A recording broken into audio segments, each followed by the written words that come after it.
A new event for New South Wales and the Subaru National Road Series with the Santos Northwestern Tour, a 4-day, 5-stage event that took riders from the Namoy Valley to the peaks of the Warrumbungles and concluding in the country music capital of Tamworth.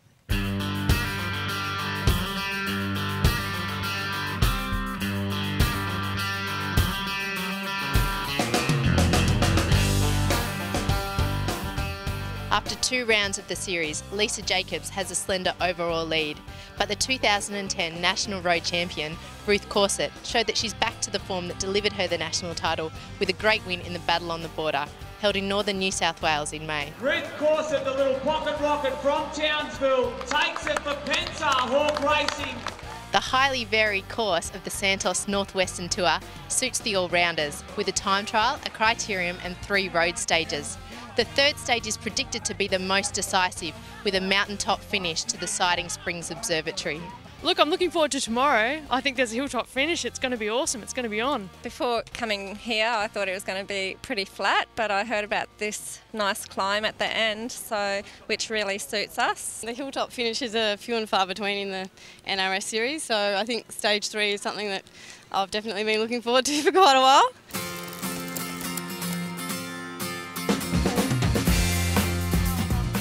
But first up for the field of 45 riders was a short, tight and technical time trial through the streets of Narrabri, guaranteed to warm up the legs.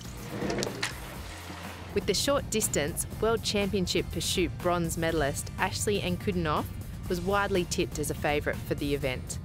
But Rebecca Wyazak of Suzuki Trek has the results in the TT and came into the event with confidence in her form.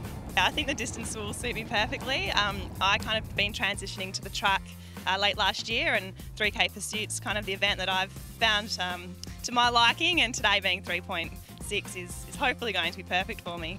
Ankudinoff's time of 5 minutes and 15 seconds was considered impressive, but round 2 overall winner Ruth Corset soon eclipsed it by just over a second. It was an impressive ride from Sydney-sider Sarah Roy as she shaved another 2.6 seconds off the mark.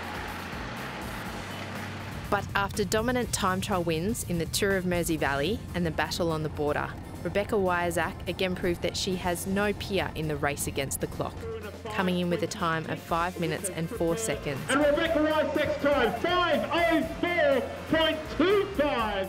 The course had a lot of corners in it, some long straights where you could actually sight the rider in front of you, and the wind picked up towards the end of the race as well in terms of the last few riders, and that's probably played to my strength as well. This is the same position we're in every tour, I guess. You know, I'm in the jersey after the time trial and then it's see what happens. Luckily we've got a crit straight up, so that again is one of my strengths. With her 4th place, Ashley Ankudinoff moved into the lead of the young riders jersey.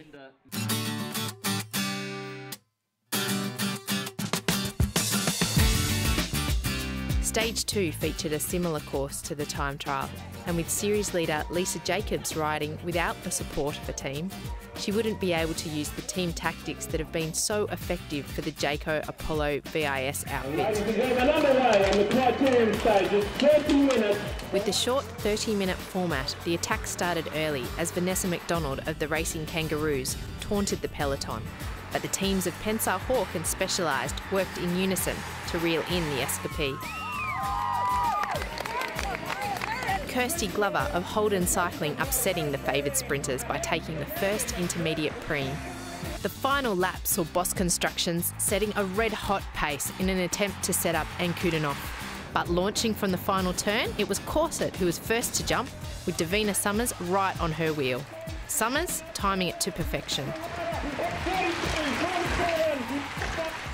Ruth Corset, despite her ability to be able to climb, she goes all right in a sprint as well, so I sort of sat, and then punched, and yeah, we came up a winner, so it's great.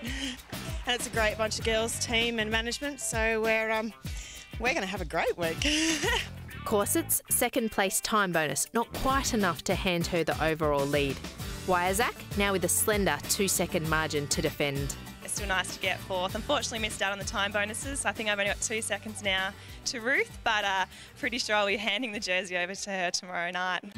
Wyazach's team, Suzuki Trek, has come from humble beginnings, but now boasts a full roster in both the women's and men's Subaru National Road Series. The team sort of started off with just a couple of blokes sort of throwing a few bucks into getting into a few younger riders. It's something that I always wanted to do when I finished cycling. It started off just a few riders, a few 15, 16-year-olds. Michael Matthews was one of them. Now we've got the women's team, which has just had a fabulous result here. We've just won the prologue, and I think we've got 3 in the top 12.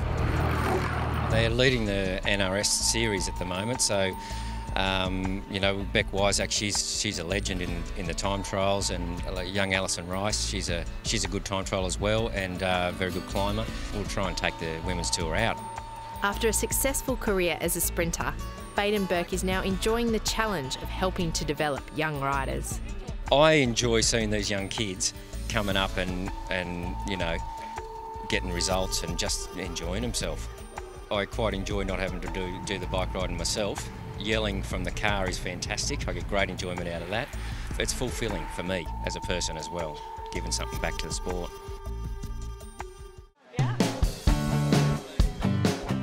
With 2 big climbs to conquer, Stage 3 from Coonabarabran to the Siding Springs Observatory had been marked by many as likely to be the most decisive.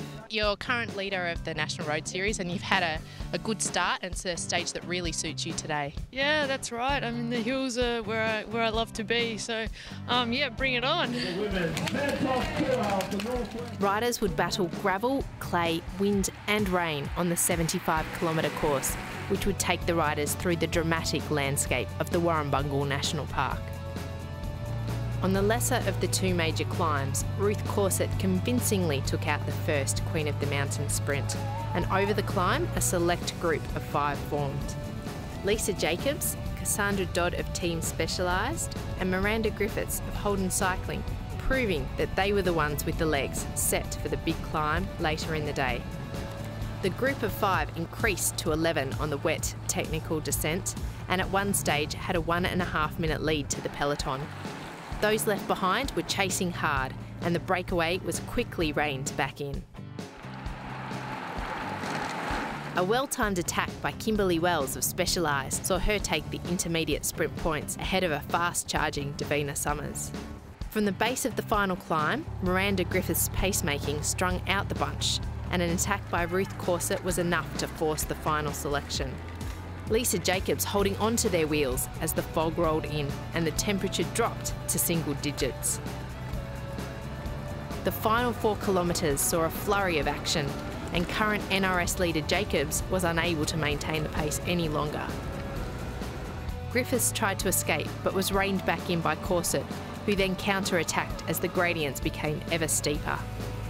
By the finish, the gaps had opened up, with Corset finishing 11 seconds in front of Griffiths and Jacobs a further 30 seconds behind. It was very tough, and Miranda was doing a lot of the work on the front there, so she was just hurting Lisa's and my legs, and then I could see her suffering a little bit, so that's when I decided to attack. She now holds a 33-second buffer to Miranda Griffiths, 101 to Lisa Jacobs, 2:46 to Holden's Lucy Caldwell, and 3:06 to Torque's Felicity Wardlaw. Back to sunny, though still decidedly wintry conditions for Stage 4 of the Santos Northwestern Tour. With one jersey already in her grasp, race leader Ruth Corset locked away a second jersey early in the race, as her win in the first Queen of the Mountain sprint gave her an unbeatable lead for the climbers category. The intermediate sprints saw fierce competition for the green jersey as Davina Summers took the first sprint, while Kimberly Wells was a clear winner in the second. A flurry of attacks from riders keen to escape were neutralised by the bigger teams, who were setting up a bunch finish for their sprinters on the flat run into Gunnedah. Team Pensar Hawk controlled the final kilometres until Jacobs tried a long-range attack. In sight of the line, Summers launched the sprint first, but Team Specialised rider Wells had the right move at the right time, taking the win ahead of Jane Walker and tour leader Corset in third. So fantastic race, fantastic win, great team effort. What happened out there? Oh, it was brutal. There were riders from all the teams just being so aggressive at the front. I could not have won today if it wasn't for these girls right here behind me. Corset gained a 4-second time bonus, and with only one stage to go, she had a 37-second lead. The flat course making it relatively easy for the team to defend. They did a great job controlling it yesterday, and everyone's feeling really good for today. A beautiful winter's day in Gunnedah before the riders rolled out on their way to the large regional city of Tamworth. The race was very active in the early stages and saw individuals and small groups gaining up to 30 seconds on the bunch. But Pensar Hawk were keen to control the race from the front. Amy Bradley of Total Rush launched a solo mission late in the race, the peloton never letting her out of sight. And as Bradley was reeled in, Rebecca Wyazak and Vanessa McDonald were partners in a counter move. Their group growing to 5 in the closing kilometres. Soon they were also joined by Ashley Ankudinoff from Boss Construction, who soloed across the gap. With the peloton bearing down, Wyazak kept the pace high for the break in the final kilometre. But it was Ankudinoff who was able to use her impressive track speed to take the win, ahead of Katrin Garfoot of Pensar Hawk and Chloe McIntosh from Team Talk. Tour leader Ruth Corset finished comfortably in the bunch, and with her big win in Stage 3 and consistent results throughout the tour, she took the general classification as well as the mountains and sprint jerseys. Yeah, it's been a really good tour, and the team has done really well to get me up here. The only jersey left up for grabs was for the best young rider, and it went to Cassandra Dodd from Team Specialised. With 2 wins from 3 rounds, Corset moves into the lead of the Subaru Women's National Road Series, ahead of Lisa Jacobs on 391 points, Miranda Griffiths on 285, Emily Roper on 207, and Rebecca Wyazak stays in 5th place with 180 points. The next event moves south for the Canberra Women's Tour, and we'll have all the action here on SBS.